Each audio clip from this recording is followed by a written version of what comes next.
Welcome to NANP's monthly educational webinar series. I am your host, Andrea Granson, Education Program Specialist for the NANP. Today's topic is a beginner's guide to Lyme and antimicrobial resistance with Michelle Tonkin ND. These webinars are recorded and can be viewed at any time by logging into the NANP members area, where you can earn 1 continuing education credit. Okay, so let's get started.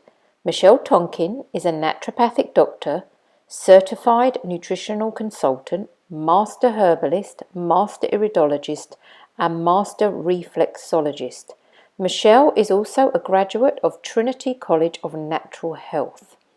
Her journey to pursue these degrees started in 2001 when she desired to have answers to her own physical problems.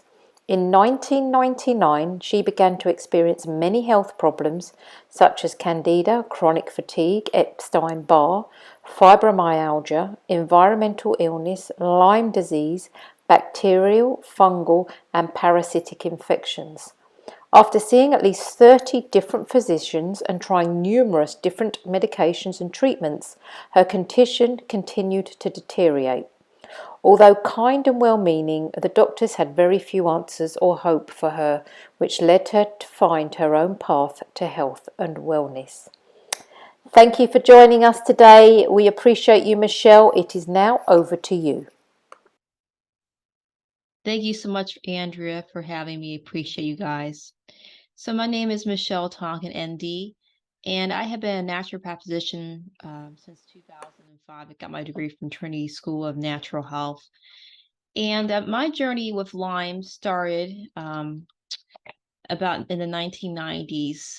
I started having symptoms in the late 1990s of neurological issues. And my sister and I, within a year of each other, started having these issues. So brain fog, fatigue, and environmental issues, and mysterious illness type symptoms that I had never previously had. So, I was very healthy throughout most of my life, just the occasional cold and flu until about 19, 20 years of age.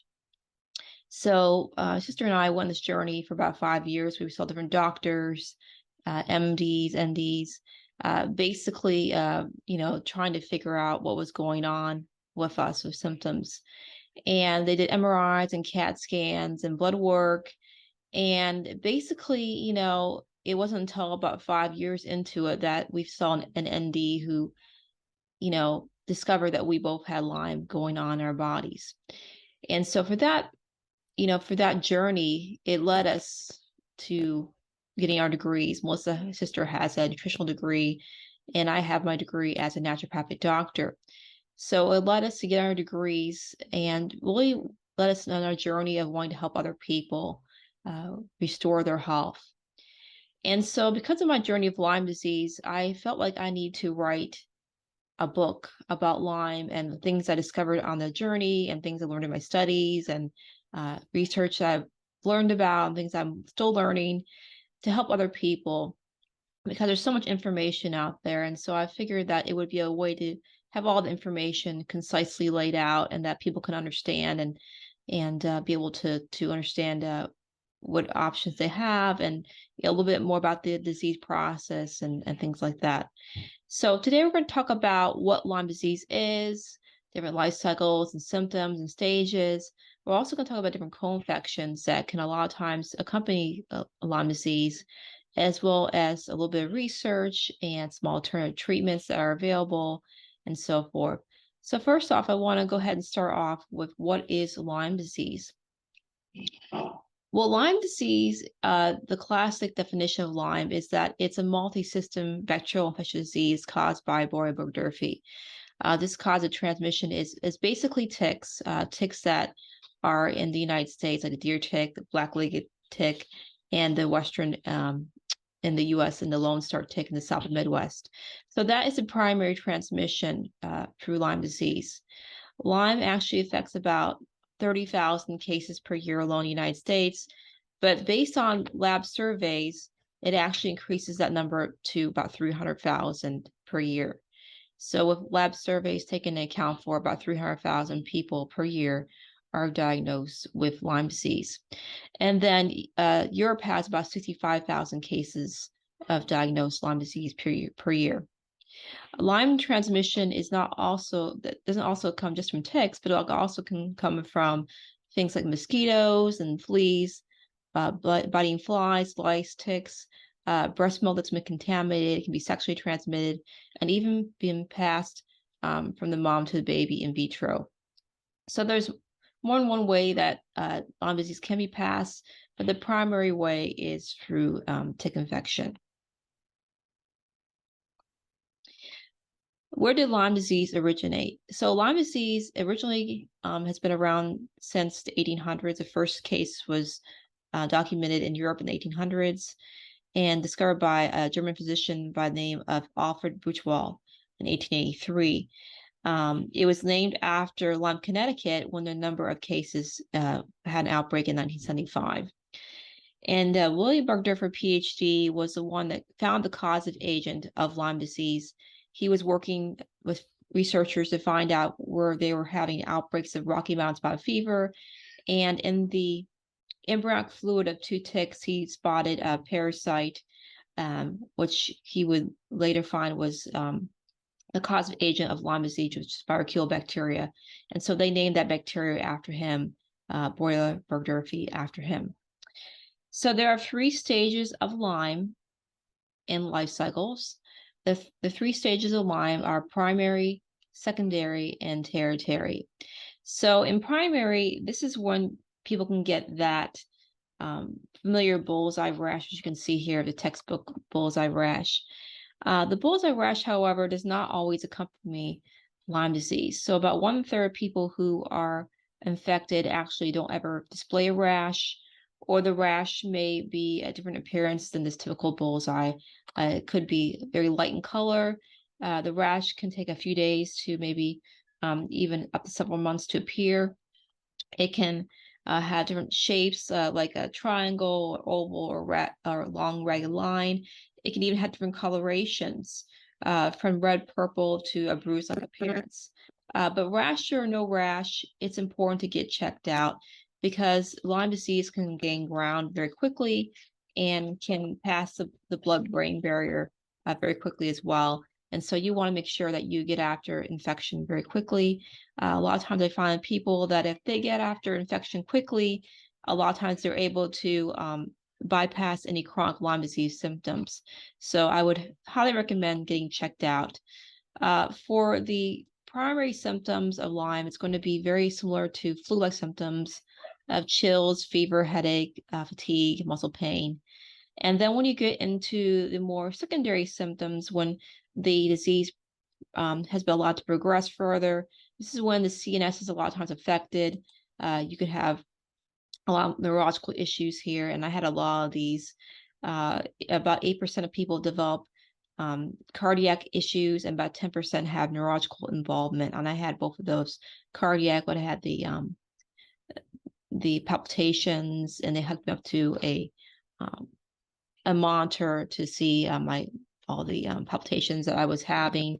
And then also, of course, I had a lot of neurological issues as well, with probably almost all of these. I was having hallucinations and Bell's palsy and meningitis, probably all of these I had. So unfortunately, because I didn't understand I had Lyme disease until about 5 years into the journey, I still have some of these symptoms, but a lot of these are not a problem anymore, or they're just occasional. The 3rd stage of Lyme can incorporate all the symptoms that we just saw, as well as more of autoimmune type disorders. So this is about, the first stage is when you have more of the depression, anxiety, or disorders. About 8% of people are affected with arthritic type symptoms. You can have autoimmune issues like rheumatoid arthritis, lupus, MS, and so forth in the 3rd stage of Lyme disease. Now, Lyme also has life cycles, and there are 3 life cycles, so 3 stages and 3 life cycles. The initial causative infection stage is known as spirochetal, so spirochete bacteria. And as you can see here, it has a corkscrew-like appearance. This is basically so that the bacteria can drill itself into the body, into the bone and muscle tissue, and gain entrance. And that's the reason why it's so hard to get rid of, is because it can actually go inside these places. The antibiotics and different things have a hard time reaching. So this is the initial cycle of Lyme, the spirochetal cycle. Then Lyme progresses into what is known as a cell wall deficient, where it lacks a cell wall, and it is capable of intracellular infection. It can convert into a cyst form if it feels threatened. It causes autoimmunity. It clumps together, and the inner layers are very hard for antibiotics to reach. And this is when you can have issues like MS and mental disorders, chronic fatigue. It can be very difficult to treat. The cyst form is a dormant form of Lyme. It's when the Lyme is basically known as in remission. It can survive antibiotics, pH changes, starvation, most adverse conditions, and converts back into the spirochetal form when conditions are favorable. It can survive up to 30 years in your system and is responsible for relapsing and remitting Lyme disease. So if someone is having issues and doesn't previously remember being maybe infected by a tick, maybe they got bit like 10 years ago and had no issues, and all of a sudden they are presented with Lyme disease, it could be that the immune system was strong enough when they're first initially infected that it just went to a dormant stage and didn't progress into anything. Unfortunately, maybe in their case, with a stressful situation or constant trauma or chronic stress or maybe secondary infections, the Lyme bacteria was able to utilize that ground that had gained by the immune system being suppressed, and it will reemerge into a spirochetal infection. So it's very hard to eliminate because of the different cycles it can morph into. But fortunately, there are different treatments like automated biofeedback and different antibiotics and herbal treatments that can help the body to eliminate this disease process. So testing for Lyme is not always accurate. Testing can be, hard for clients and patients. I've had patients who had all the symptoms of Lyme, and basically it wasn't until the 7th testing that they had done that they actually tested positive. Some practitioners say that if you've had Lyme, you always show that you've had antibodies present because of past infection. Some believe that as you get better, that positive result will turn to a negative result. I'm kind of on the fence about that. I think it can go either way. I think though it's best to have a case history of someone, symptoms, and then have the lab support those diagnoses. The Western blot and a lot of the other standard testing for Lyme is always the most accurate. So if you're going to get testing, I highly recommend going to a very knowledgeable practitioner and seeking out labs like IGNX or Spirostat. These are not going to be probably covered by insurance, but they tend to be more accurate for testing. Now we're going to talk about different common co-infections that can reside Lyme disease. These are things like Bartonella, Babesia, Candidiasis, Ehrlichia, even viral infections. And these infections are often opportunistic invaders. So they have an opportunity because the immune system is suppressed, and so they come alongside. A lot of times we already have these infections, but the body is keeping it at bay. And unfortunately, if you get Lyme or some other type of infection, they can come out as a secondary infection. So we're going to first talk about Bartonella.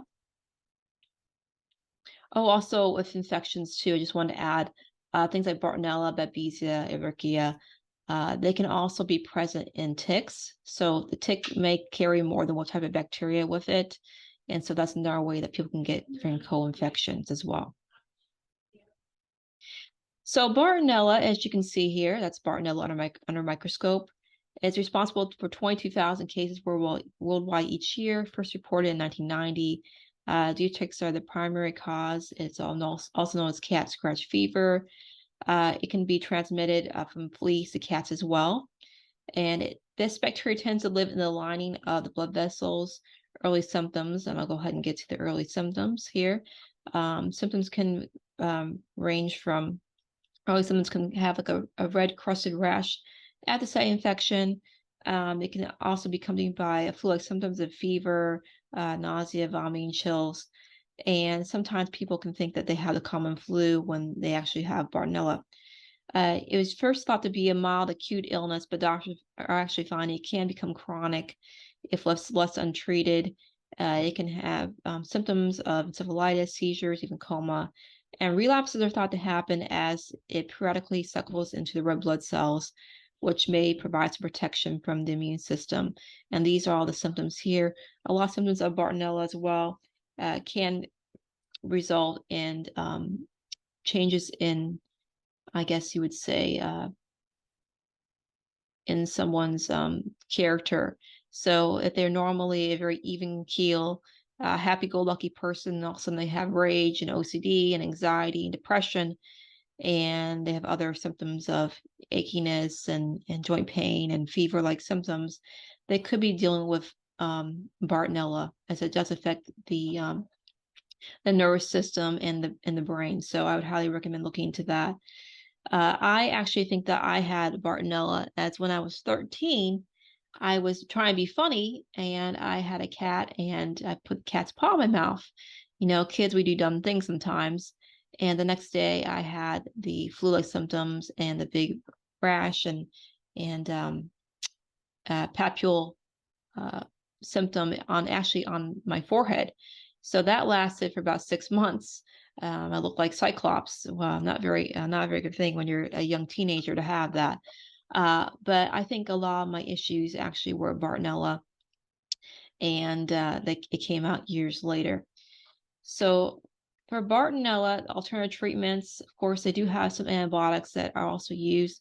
Bartonella, unfortunately, tends to be one of those bacteria that are very hard to treat with antibiotics. It can rapidly grow back within a 24, 48-hour period, unlike Lyme bacteria, which is a little slower growing.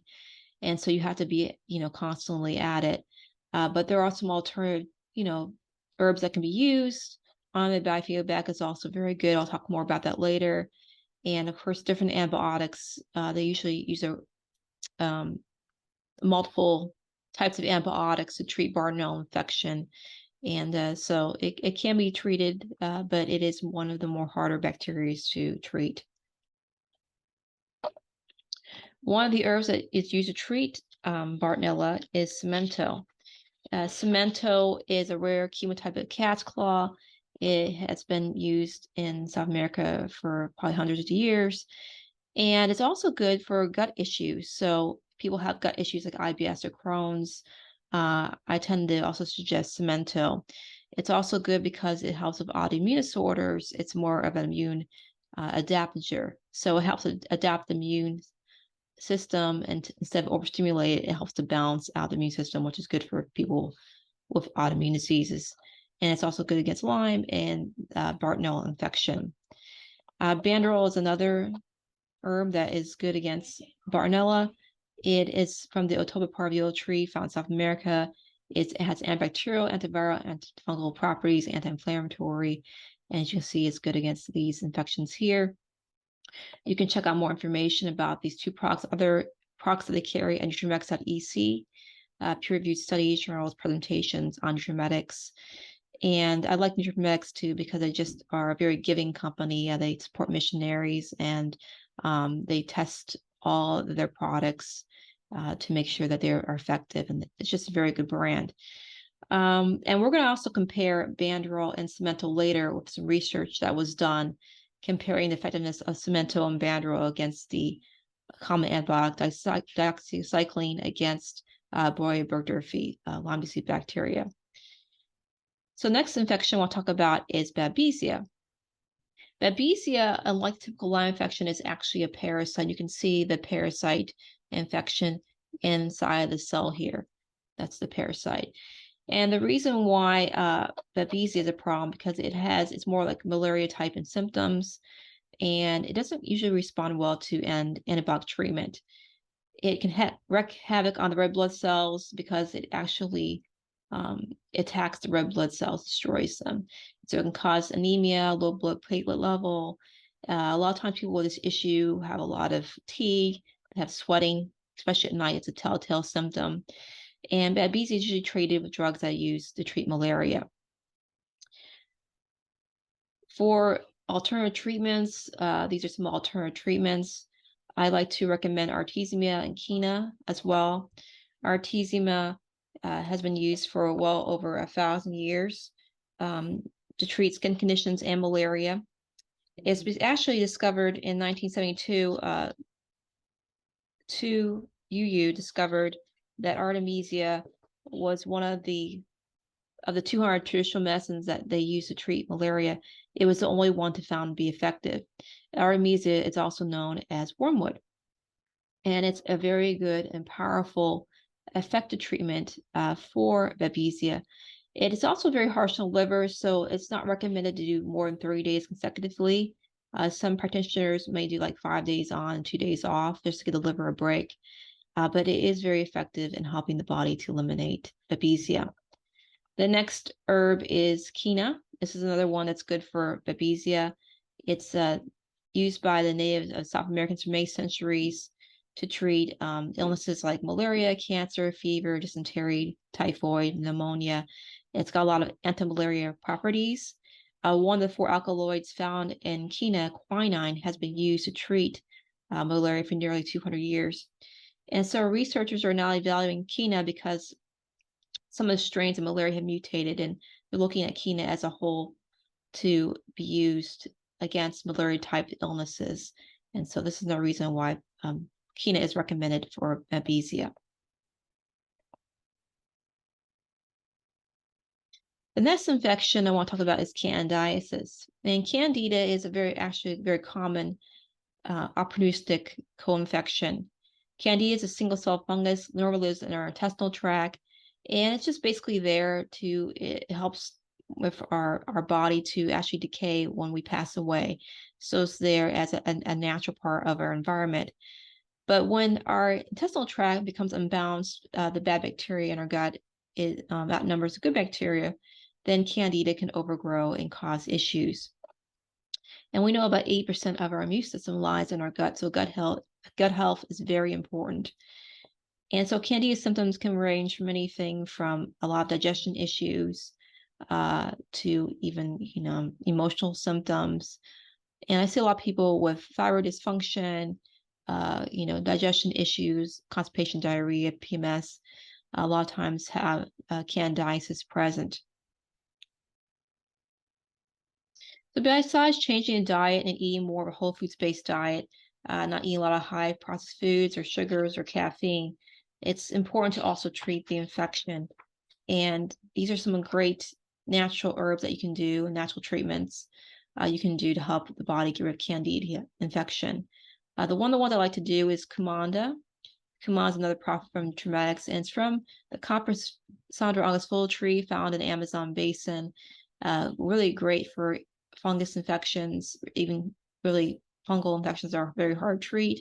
It's also great for lung health and pneumonia, parasitic infections, viral infections, inflammation. So I highly recommend using Kumanda for candida. The next infection is Ehrlichia. This is not exactly a well-known infection, but it's caused by a tick-borne disease caused by the larger dog tick, named after physician Paul Ehrlich. It develops very quickly, this infection, and about 1/3 of people have the rash, as you can see here. So it does have a rash, but it's more of a papule type of rash than the common bullseye rash you see in Lyme disease. The infection usually starts about 5 days after fever starts. And these are some of the symptoms that this disease process can present. Again, antibiotics are very effective with this type of infection, especially if someone gets after it right away. It can usually clear very quickly. Another alternative treatments for these are the ones we mentioned before. It's menthol and Bandrol. Glutathione can be effective, and on biofeedback.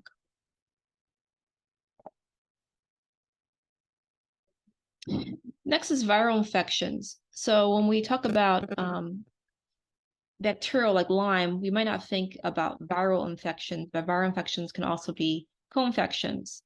Epstein-Barr is a herpes-like virus, and researchers believe is responsible for infectious mononucleosis and Burkitt's lymphoma. About 95% of adults have Epstein-Barr. And most people are able to adapt and build immunity and not have symptoms, or if they do have symptoms, they're very slight. Maybe they get occasional fatigue or muscle swelling or soreness. But this is the type of virus that actually causes chronic fatigue. And usually people with chronic fatigue have high levels of Epstein-Barr. It actually affects the thyroid gland as well a lot of times and can be responsible for hypo or hyperthyroid symptoms, Hashimoto's, Graves' disease, and the like. So it's important to treat Epstein-Barr and different viral infections for sure to help the body to recover. Alternative treatments for Epstein-Barr could be the things that we mentioned, and of course also Takuna. I recommend Takuna because Takuna is a very highly antiviral treatment for infections like Epstein-Barr. It's also good against colds and flus, hepatitis, shingles, cytomegalo, and viral encephalitis and meningitis. If you're having an issue with any of these, I would highly recommend getting Takuna. Also, if you suffer from a lot of colds and flus throughout the year, Takuna is something you're probably going to want to have on hand as well. I also recommend this for people with HPV. It's very good even against adenovirus. It's going to be effective against treating those. So highly recommend looking into getting Takuna. It's something that you're going to want to have on your shelf.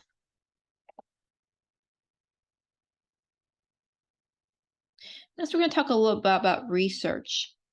And this is about research concerning Cemento and Banderol and their effectiveness against the bacteria Burgdorferi. And they're going to compare that against doxycycline, which is a common antibiotic used to treat Lyme disease.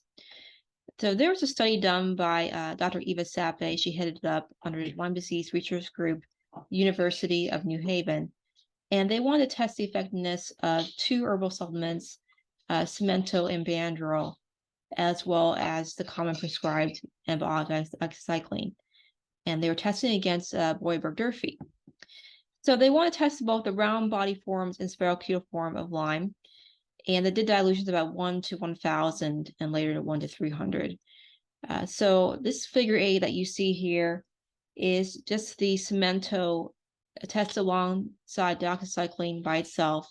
And as you can see here, the spirochetal bodies are in blue and the round bodies are in a pink. And as you can see in these dilutions, the Cemento is pretty effective.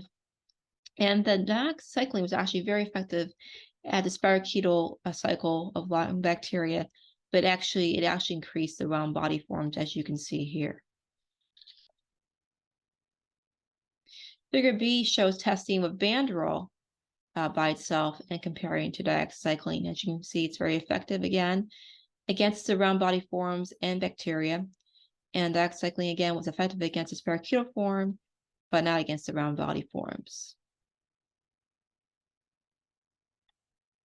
Figure C, they combine both Cemento and Banderol together, and it was found to be most effective. You can see there is a big change in effectiveness with the Cemento and Banderol combination. The most effective dilution was 1 to 300. And they compared also doxycycline again, and the doxycycline again was good against bacteria, but not against the round body forms. You can read more about it here.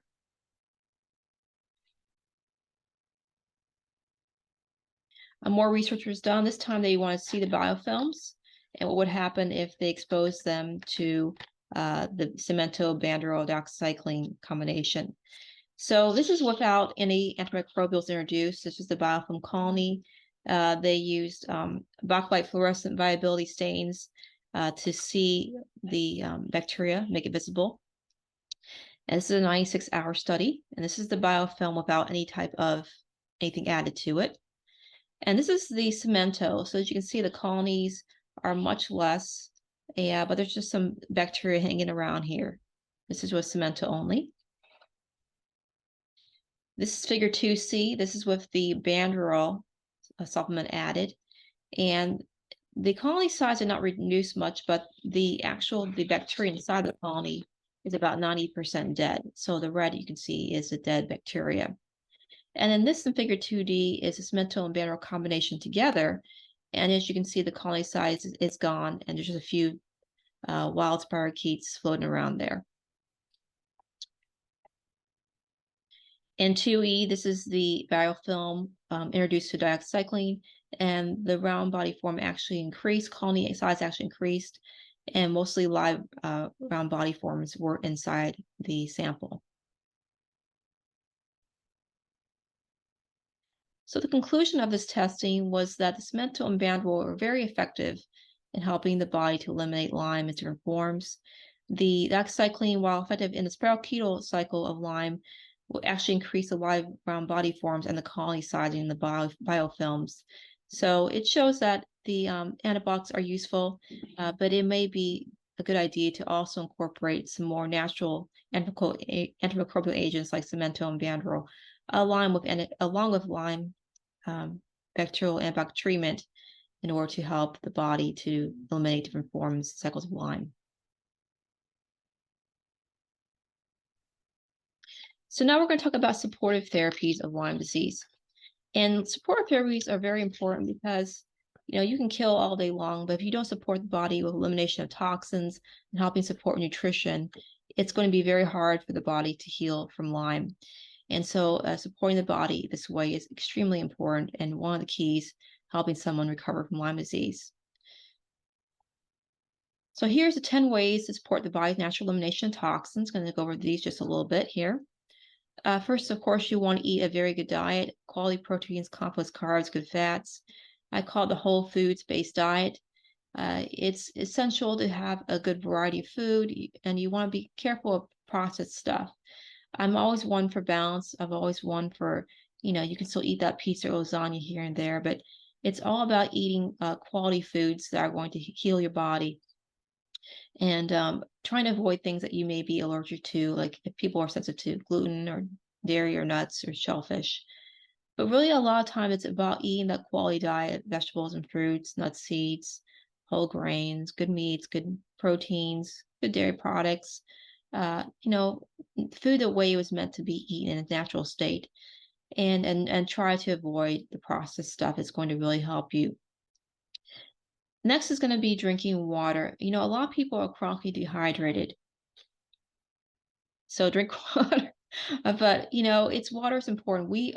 Our body is mostly made up of water, and so you want to be drinking about 1/2 to 1 ounce per pound of body weight, depending how much you weigh. Even in when you don't feel thirsty, when you feel thirsty, you're actually usually dehydrated. So drink water. It's going to flush those toxins out. It's going to help transport nutrients and keep everything functioning the way it should.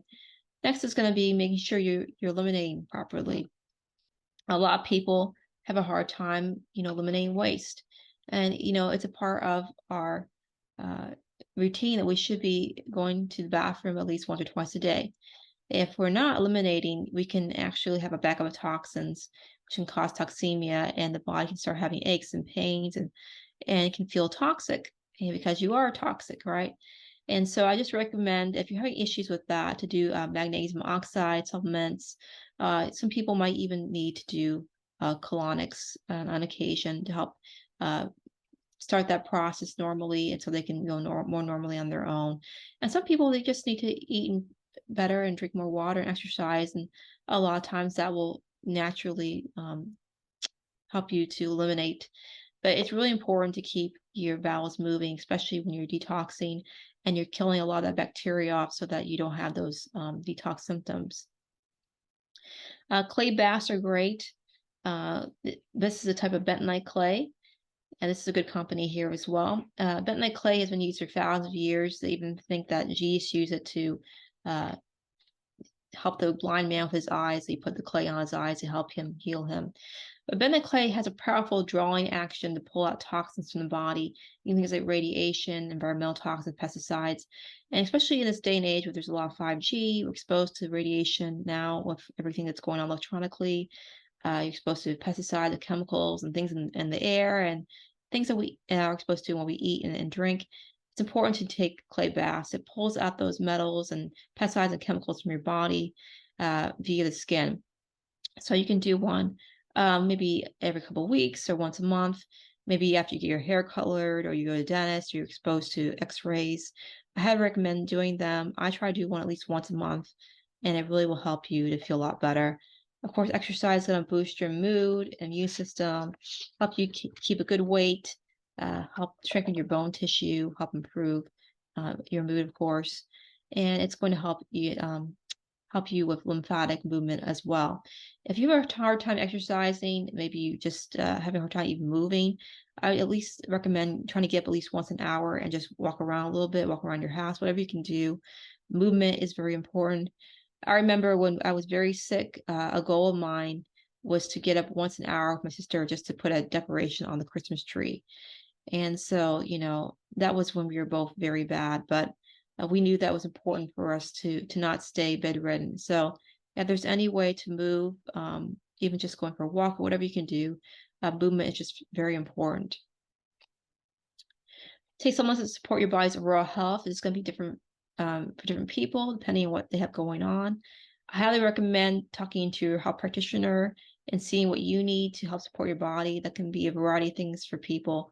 For most people, they're going to need to be taking digestive enzymes, some type of adrenal support, some type of a multivitamin, also, different things to help the body with stress. So it just depends, but I would definitely talk to your healthcare practitioner and maybe even consider doing a hair analysis test to see what vitamins and supplements you might need. Massage, chiropractic, acupuncture. These are all very therapeutic and balancing, help with pain, inflammation, stress, and it's going to help balance your nervous system. So if you have any pain, inflammation, if you feel like you're out of alignment, if you're dealing with immune issues, these can all be very helpful. Drinking a green drink, these are basically plants that are from plant sources. They can be even a powder version. They have a lot of alkalizing vitamins and minerals in them. You might have trouble getting in your vitamins and minerals, like in your capsules or your powders.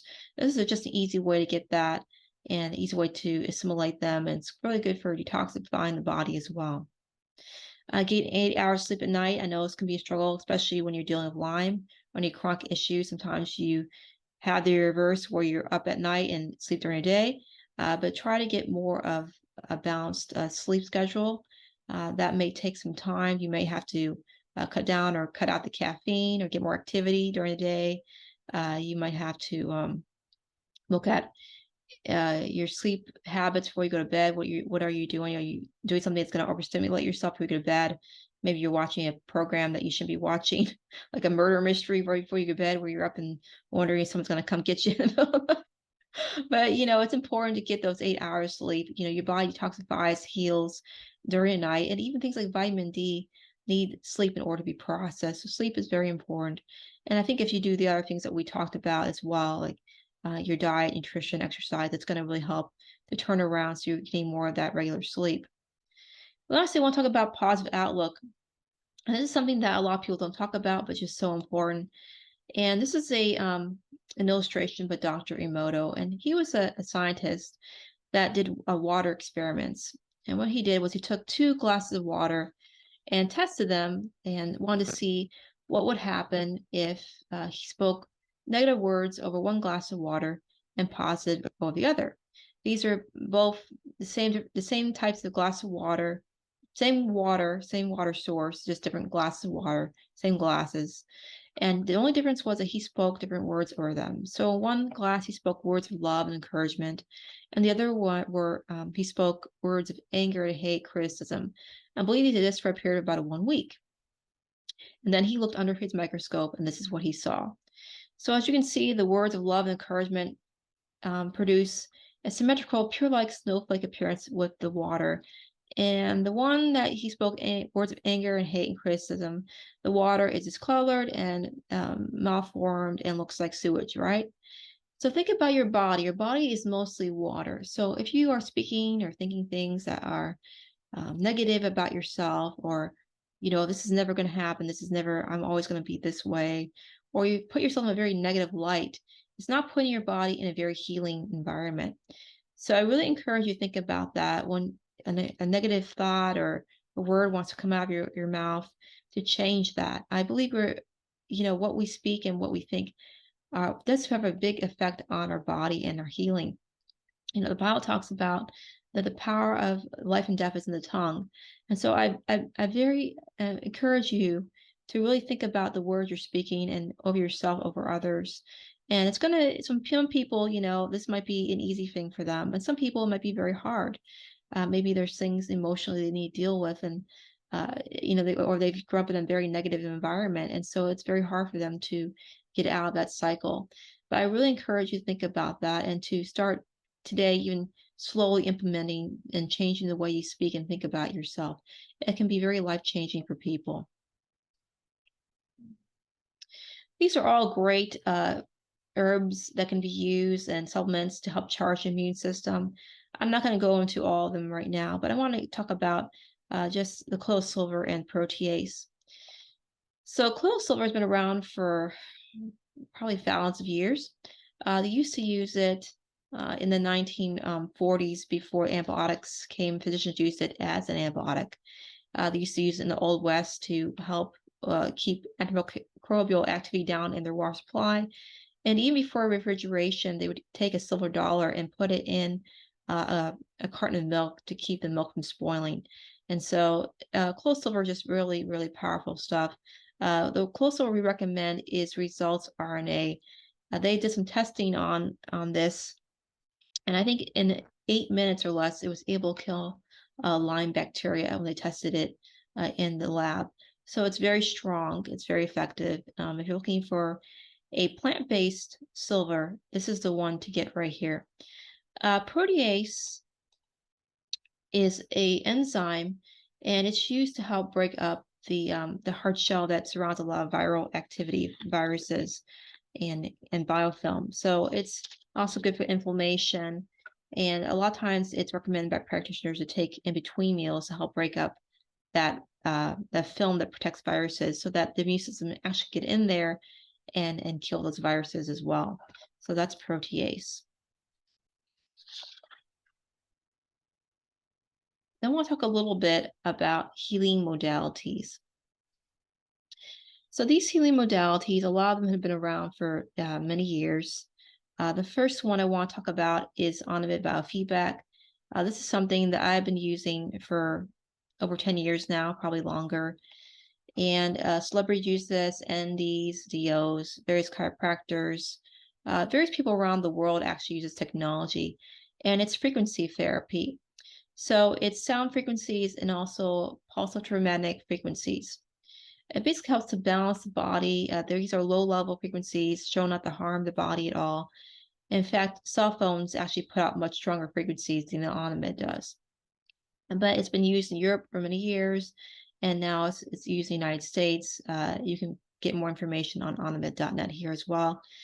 And it's just a very effective machine in helping the body to eliminate viruses and bacteria, helping to balance out the body, helping the body to heal from stress and from different types of issues and infections or injuries, or even help the organs to regenerate. So it's very effective. It's been around, like I said, for many years.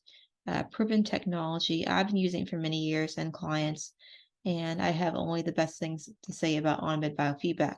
So I would highly recommend checking it out. Another good thing about on-demand is that because it's frequency medicine, the bacteria like Lyme and viruses and things like that cannot develop resistance against it. So with Lyme bacteria, unfortunately, it can hide in places that antibiotics, herbals can't really reach really well, like in bone or muscle tissue, fat. And so the on-demand is able to get to those places that this bacteria can hide. And since bacteria can't develop a resistance to it, and since it can't hide from it, it's really able to help the body to eliminate its disease process a lot more effectively than just maybe doing antibiotics alone. So I highly recommend looking to an on-demand practitioner. Like I said, they're all throughout the United States and in Europe, and check that out. And here's some studies here, or 2,000 different medical studies on the PEMF technology. You can check that out here. So there's a lot of research with OnMed as well.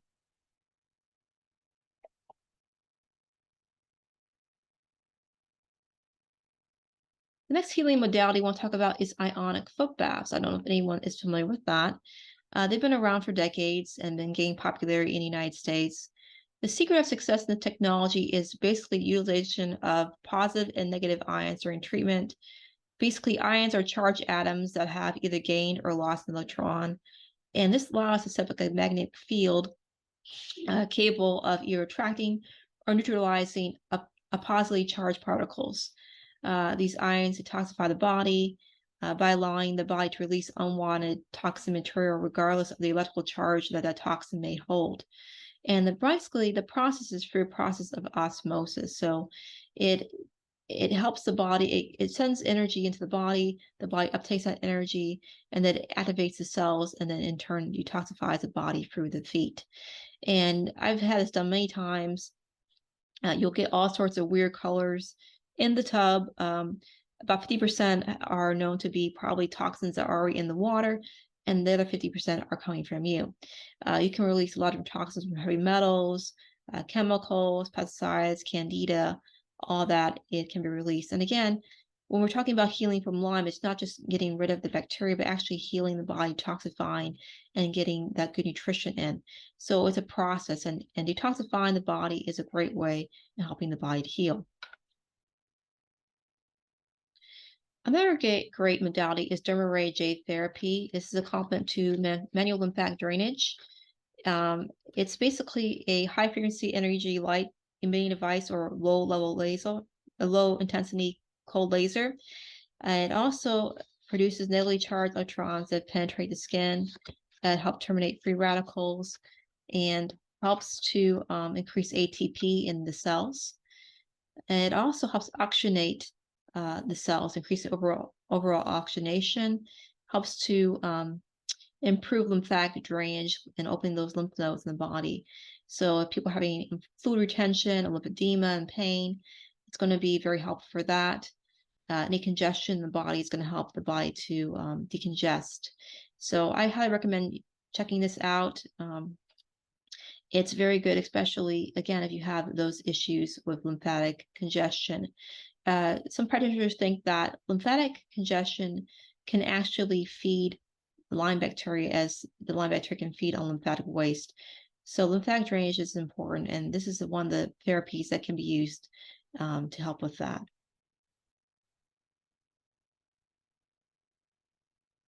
Vitamin and mineral IVs are a great addition as well, especially if people are going through chronic illness. A lot of times their absorption may not be what should be. Maybe they're not able to absorb certain vitamins very well, like B vitamins or calcium, magnesium, vitamin C. And so vitamin and mineral IVs are very effective here, especially people with chronic fatigue syndrome, gut issues where they may have a malabsorption. I would highly recommend that. Nowadays, they even have things like NAD, just so many different vitamins and minerals you can do. And I have done many of these throughout the years, calcium, magnesium IVs, different types of B12s and B vitamin IVs. I've done B12 shots, and they were helpful for a period of time when I was very fatigued and, my body needed that boost. So there are a lot of clinics that offer this nowadays. I highly recommend doing that. Especially, again, if you're dealing with any kind of chronic fatigue issue, Lyme, even, Lyme, you want to boost your immune system. There are a lot of clinics now that offer this and would be very effective in helping you to support your immune system.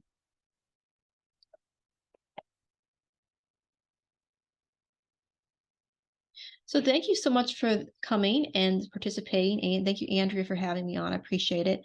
I just want to take a moment to talk a little bit about these two books. This is Lyme and Co-Infections Road to Recovery, and this is the condensed version. Both are ones I have written. This one I wrote probably in 2012, and this one's a little more recent. But these both have a lot of information. A lot of information that we talked about today will be in there, and even more information, but even different modalities you may not be aware of, from herbs, things, how to treat parasites, diet suggestions, just recommendation supplements for treating Lyme, testing, different types of testing available, just even more information in general about Lyme, different detoxification that you can do. So it's just a really good book about, Lyme, and very comprehensive. The condensed version has a lot of information as well, but it's more condensed. So it just has, what you really need to know in it, especially for someone that is just starting out and maybe doesn't have a lot of time or energy or concentration, or just doesn't want to be overwhelmed with too much information. The condensed version would be very effective and helpful for them. So I would highly recommend looking to that. I also have the ebook version present. I just got that out recently.